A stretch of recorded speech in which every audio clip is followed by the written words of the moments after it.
Hello everyone and welcome back to Shantae. We have a little bit of cleanup to do before we fully enter our first dungeon, but we do that in this part anyway. So this isn't a 100% run, mostly because there's no real point to doing it. I do get all the health upgrades and I do get a few transformation upgrades just because they're useful, so... The only things I really don't do is like the extra move for the elephant and the firefly stuff. The firefly stuff you really don't need to do from what I remember. It gives you a dance that converts money to health, which is like, okay, if you're going out of your way to get all of the fireflies, you're getting all the heart containers anyway, so you're not really running into too many problems. I mean, the difficulty for this game comes from the instant death stuff, so your health doesn't matter too much anyway. Like that. It doesn't even really look like an instant death pit, though, because you can see the bottom. It kind of looks like spikes, so. Is it spikes? It looked like water. It was spikes, yeah. Yeah, it was spikes. This game's got spikes. I saw it for like a picosecond. It looked like water, but I guess my eyes were a bit blurred. I think you're the only person I ever know that uses picosecond as a form of measurement. That is fascinating. Well, I mean, it is a form of measurement, so... Yeah, I know it's form of measurement, but it's like, I never heard anybody say picosecond. Huh. I have. A few times. Alright, putting that under... It's an inherently funny word. People should use it more often. That is not... Oh, there's spikes at the bottom. Okay. Yeah. They don't look like spikes because they have this, like, grayish sort of flat background behind them. It's a little odd, yeah. I remember this being not a bad money grind spot, though. Because it's literally to the left of the town. Yeah. And at night, well, you don't want to do it at night because Nagas take so long to kill. In that case, but it doesn't take much to go back and forth to grind. This is me taking a few seconds to figure out how to use the items again. It's Castlevania, you dumbass, up and B. When I first played this game, I thought the dancing animation was cool. Now it just looks kind of like unnatural and stretchy. I think it's because it's so unnaturally smooth compared to every other animation you have in this game. Like, clearly the most effort was put into the dances. I mean, like, on certain, like, wiggles, her entire torso goes rubbery. It's kind of weird. Well, I mean, to be fair, your body takes some really strange fucking shapes when you're dancing that we don't really see ourselves because we're in the moment. But if someone were to take a camera of your ass and post that shit on YouTube, and you go to that shit frame by frame, it's like, wow, I didn't know my torso could do that. I didn't know live action people had tweener frames. No, I'm just saying, if you put it on YouTube or put it on Adobe Premiere, I don't know, shut up, all right? I mean, you think that, but then you pause any random YouTube video on a random frame, and you always get this frame that makes the person in the video look like they're high on something, so... No, the best one of those for IRL tweener frames is take any baseball pitcher and slow it down when they're actually throwing the ball. Their face goes in really weird directions. Well, they're all that pitch, though. I mean, people like to think people look cool when they're exerting themselves and doing... you know, high effort shit, but for the most part, we just look like we're shitting ourselves when we do that. Yeah, every single time. So you're not a Dragon Ball character, Jimmy. You look like you're taking a shit.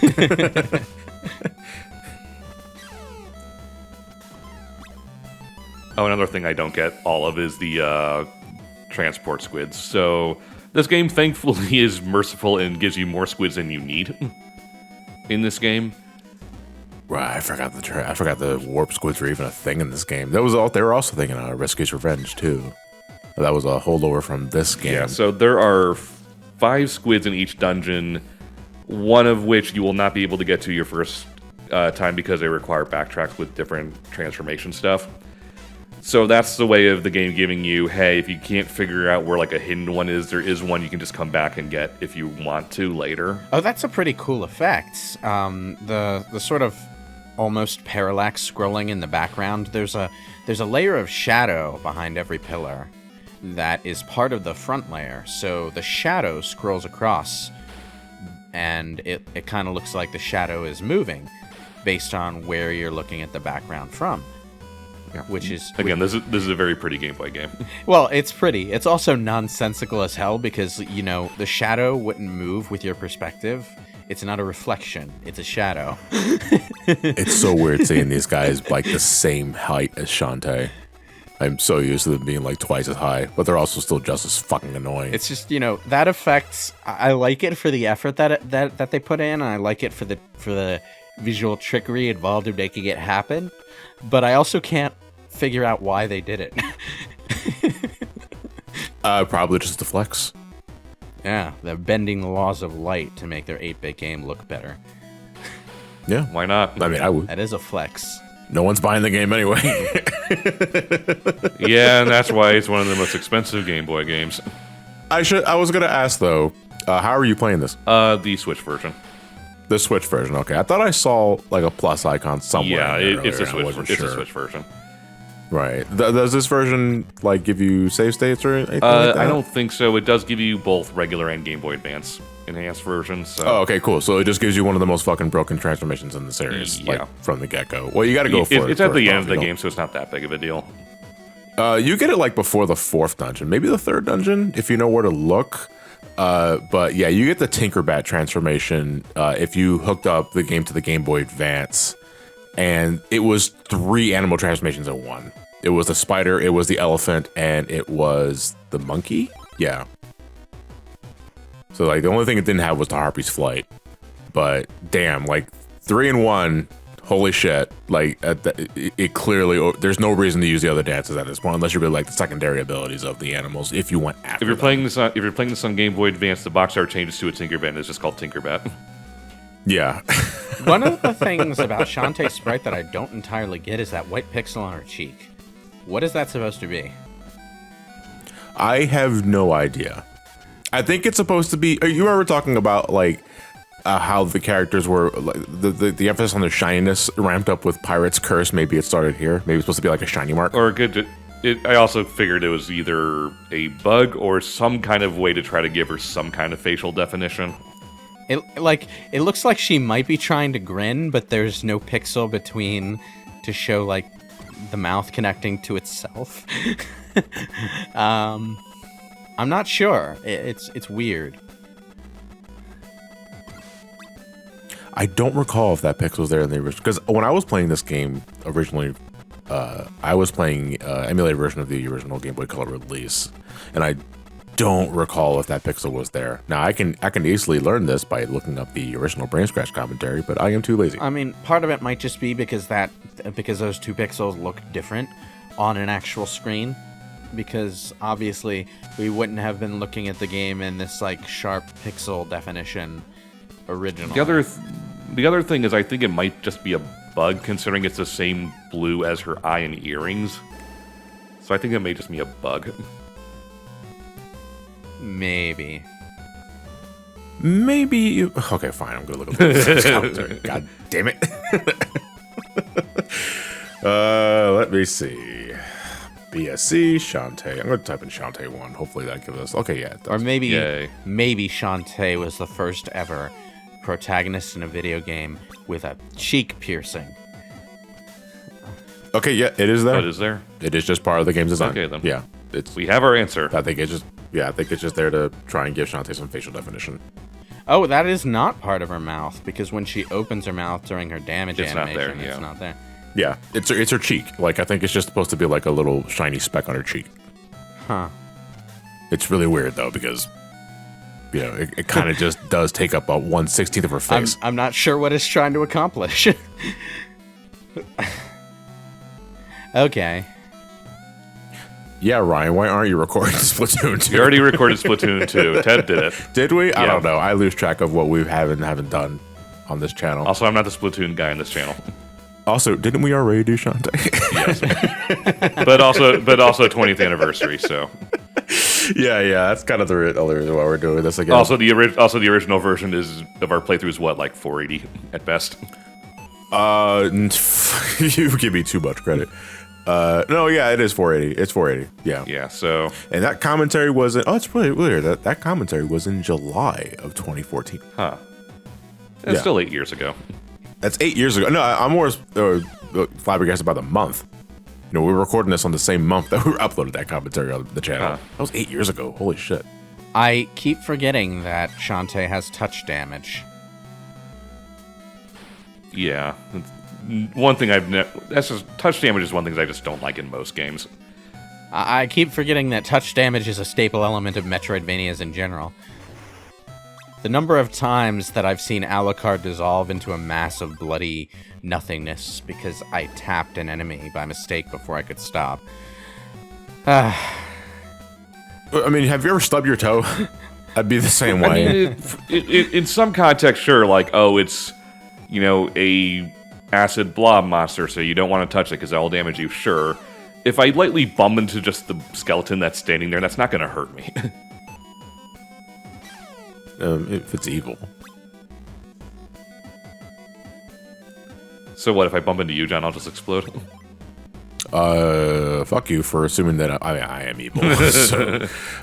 There's Red something distinctly like old school video gamey about environments made of giant bricks that you can see from a perfect right angle. Oh, Christ.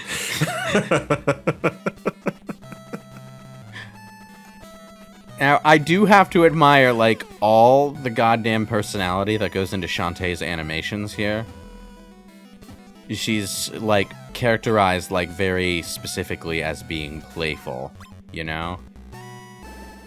One of the things that, and one of the places where it comes, like, it comes out most obviously is in her crouching animation. Where she's... Let her butt she wiggle. just has a random... Yeah, she has the random butt wiggle, yeah. She looks like she's about to pounce like a cat, is what she looks like. Yeah. Which she never does, so it sucks. Cat transformation in Shantae 6. Yeah. I don't know. I feel they would have pulled the trigger on that earlier. By now, they haven't. And this is kind of like one of those things that people occasionally try to talk about with video game character design and animation that always gets drowned out by nonsense because people can't have conversations about this without becoming rabid rage monsters. But like when you have a cute and sexy character as your concept, you want to have that stuff say something about that character's personality rather than just have them be the XBlades protagonist or whatever else. Why did I think of XBlades? Because it's the only one of those games that I ever owned for more than a day. It didn't last for more than a day. It's a terrible game. So you're talking specifically if a character is going to have sexy proportions, it would help if it's part of that character's personality and not something they just have. If a character is going to dress and act in a sexy or cute way, they're doing it because they want to, or because something about their characterization makes them do that. So if you're going to have a character that has that attribute, you want to think about why. You know? Well, I think in Shantae's case, like she is cute, sexy, and that mainly stems because her life as a dancer, basically. Like she dances, but in no game, and maybe I'm misremembering, she never uses that to her advantage. Like she never flaunts it. It's just kind of something she likes to do, and it's how she likes to express herself. Yes. Which in a world where every other female is expressing themselves in a similar manner, so it's just kind of like the vibe of what the fuck was the name of the town again? Sequinland. Yeah. Sequinland's the name of the world. But, well, I mean, the reason her design is like this is because it's kind of a stereotypical genie design, but they took that. I mean, it's just I Dream of Genie. Yeah. They took that design. All the kids are gonna get that. I get that. I've actually seen episodes of that. Like when I was going to say as kids when this came out, there were reruns on.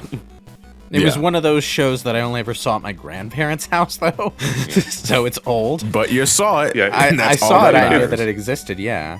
Yeah, so it's one of those things like kids today probably wouldn't get it, but, as, 11, 12, 13-year-olds at the time, we got the reference probably.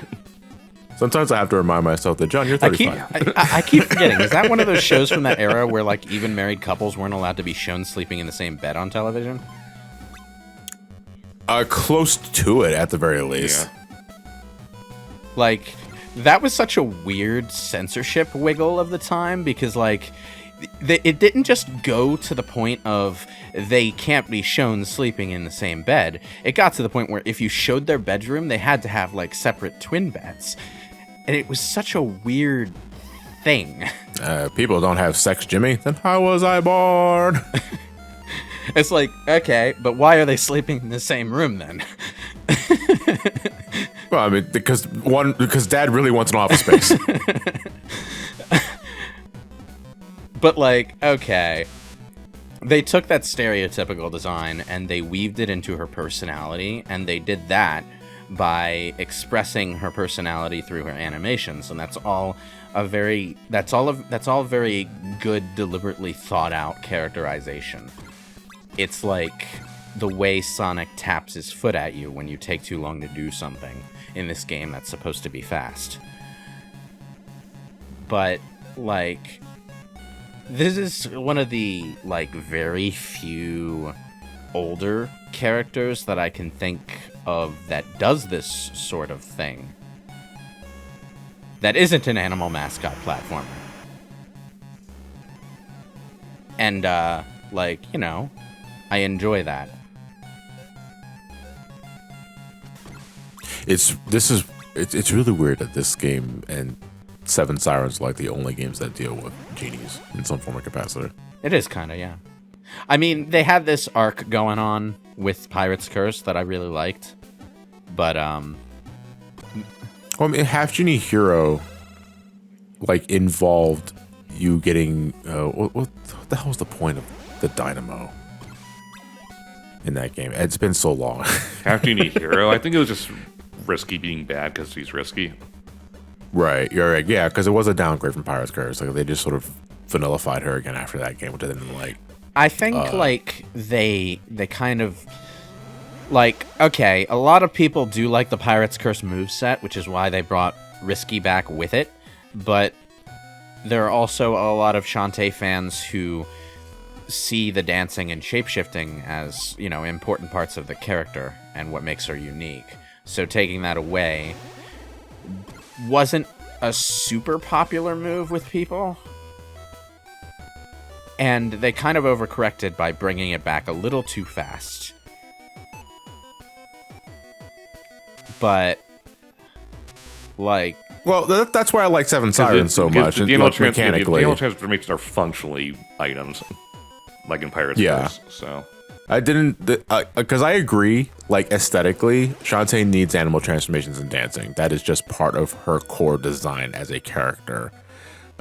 It was always a matter of efficiency for me. Like, they were just too slow. I did not like stopping a lot to transform into animals for a couple of seconds and then transform back.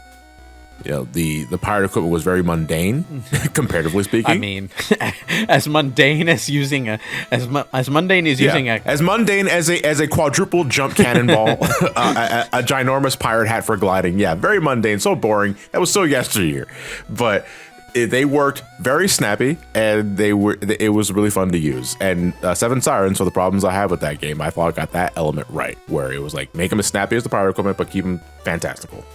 Yeah. But, like... I mean, have you played Seven Sirens since their big mega update patch thing? Yeah, I have. Okay. It kind of feels like... Just curious. It kind of feels like what they should have done, though, was sort of build up with a Shantae who was, like, deprived of her powers for, like, at least half a game longer than they did. Like, maybe start the game after Pirate's Curse, where she still doesn't have her powers. Part of the ending of Pirate's Curse is her getting them back, so... That's not really my issue. It's just more, I think, the way Half Genie Hero handled the transformations than anything. Yeah, it's just like, you know, they had this arc, and they concluded it too soon, I think. It's not often that a game successfully uses the power progression of a character in such a, not necessarily story-focused, but such a narratively satisfying way. Oh, okay, it misses its mommy. Does it? How do you... Well, the gag with the warp squids is that... You just give them to whoever, really. Yeah, you give them to the first warp mom that you see, and she's not even sure that's even her child. Shantae, the warp squid adoption delivery girl. Yeah, Squid Baron's not even in this game, which is a little weird. Well, the Barons weren't introduced until Risky's Revenge, were they? Yes. It's just a little odd considering, as far as like minor villains, the recurring minor characters go. Squid Baron's probably the first you think of as far as quirky, mini boss character goes. Oh, I do like that. How when you're close to the wall, you're in shadow, so your colors get darkened.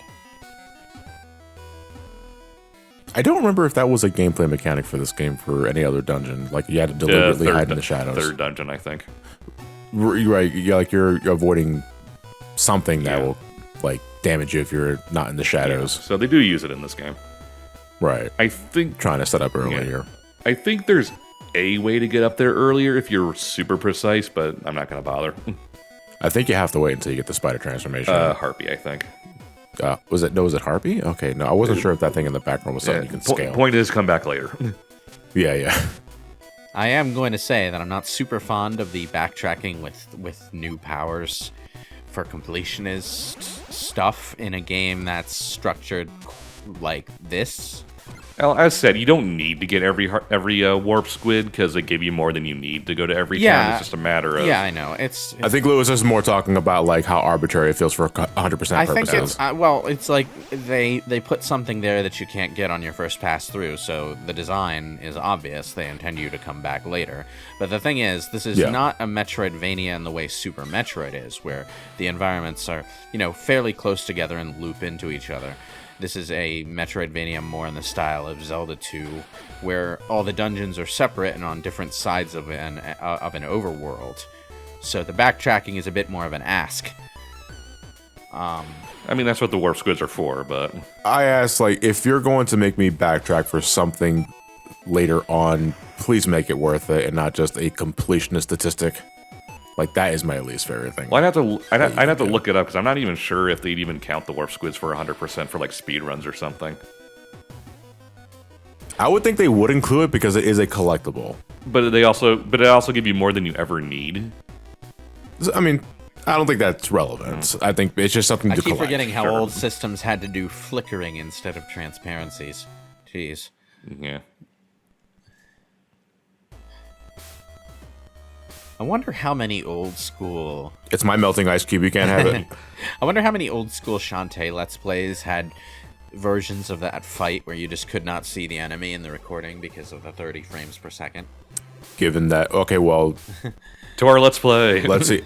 Our commentary was in 2014, and that was the year that 60 FPS was introduced. I don't remember what part of 2014 was for YouTube, but that was the year. Also, that was likely recorded before that happened, so...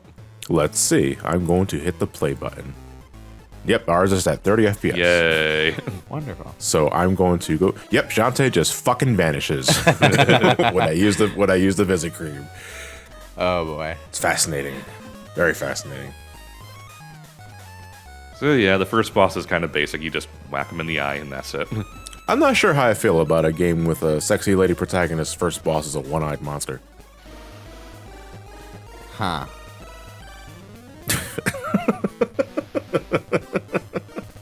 Okay, it's not the first boss. The first boss is the pirate ship.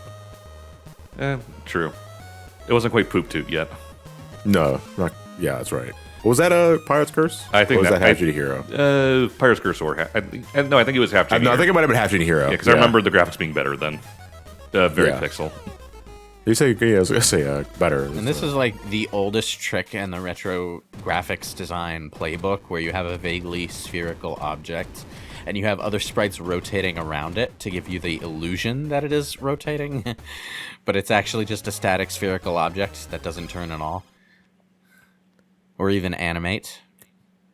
Vector Man did that shit a lot. And Bolo's been beaten up by Risky. Eat shit, Bolo. Nobody likes you. Bolo looks like that kid at gym class who got beat up in the locker room, yeah. Also, he has a G for an eye. Got a G for a night. Where did his shoes go? Well, the guy who beat him up stole his shoes. Well, Risky beat it. Just his Toss shoes? them up to the power lines. Yeah. Oh man. It was funny because people like associate that with like school, like children hijinks. I just associate that, hey, there are drugs being sold here. Huh? Really? Yeah. Mm-hmm. If there were a pair of shoes hanging from a pair of wires, that means drugs are being sold here. Huh. I want to say what's the connection. Not that I would, purchase the drugs myself. I want to say what's the connection, but that might be the point. Yeah. Okay. It's something the cops wouldn't understand. That's the idea. So it's like thieves can't or something. Okay. Yeah.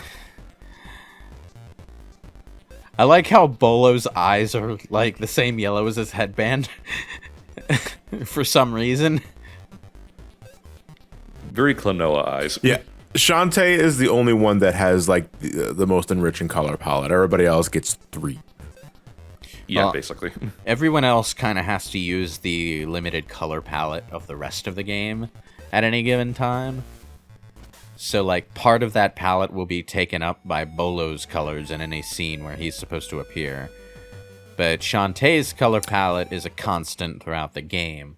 So she always has this space in the color palette that's reserved just for her. You know, it reminds me of Sonic's color palette in Sonic Pocket Adventure for the Neo Geo Pocket. A little bit, yeah. That was a very colorful game. Neo Geo Pocket was like skirting the line between 8-bit and 16-bit, wasn't it? Yes. It was, yeah. I would say it's a little more. I always got the idea that it was more advanced than the Game Boy Color, but not Quite the GBA. Not GBA. Yeah. It had a really good control stick, though. Yes, it did. Speaking from experience, actually, because Nora has a Neo Geo Pocket. Yeah, It's like, this feels really the thing good. about that company's stuff is that it was all pretty expensive. So, What? Get out of here. Everybody could afford a Neo Geo Pocket.